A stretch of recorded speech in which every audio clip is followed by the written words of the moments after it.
Okay dad, I will try. ನಾನು ಇನ್ನು ಬರ್ತೀನಿ. ಬಾಯ್.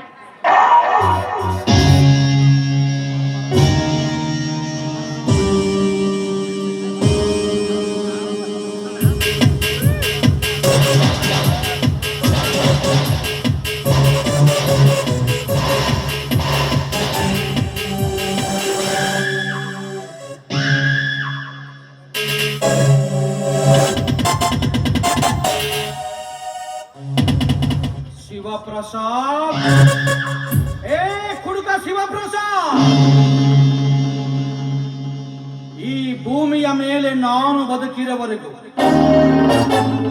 ನಿನ್ನನ್ನ ನೀನು ಕೊಟ್ಟ ಕಾಣಿಕೆಯನ್ನ ನಾನು ಯಾವತ್ತಿಗೂ ಮರೆಯುವುದಿಲ್ಲ.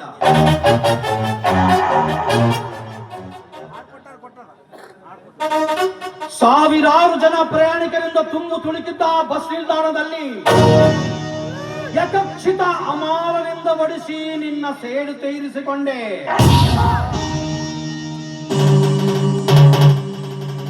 ಅಷ್ಟು ಜನಗಳ ಮಧ್ಯೆ ಕಚ್ಚಿಕೊಳ್ಳುವ ಹುಚ್ಚು ನಾಯೆಂದು ಎಳೆದಾಡಿ ಬಡಿದ ಅಂದಿನ ದೃಶ್ಯ ಇಂದಿಗೂ ನನ್ನ ಕಣ್ಣ ಮುಂದೆ ಬಂದು ನಿಂತು ನನ್ನನ್ನು ಅಣಕಿಸುತ್ತದೆ.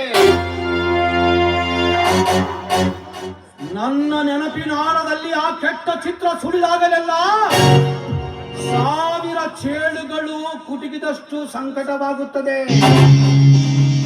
ಬುಗಿಲೆದ್ದ ಹೃದಯಾಗ್ನಿ ಜ್ವಾಲೆ ಸೇಡಿಗಾಗಿ ನನ್ನ ಆತ್ಮವನ್ನು ಸುಡುತ್ತಿರುವಾಗ ನೀನು ನೆಮ್ಮದಿಯಿಂದ ಬದುಕಲು ಸಾಧ್ಯವೇ ಪ್ರಸಾದ್?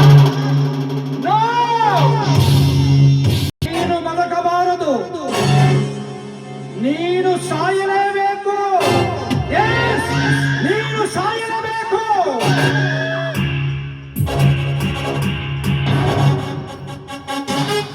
ದಿಕ್ಕಿಲ್ಲದ ನಾಯಿಯಂತೆ ನಿನ್ನ ಮಗ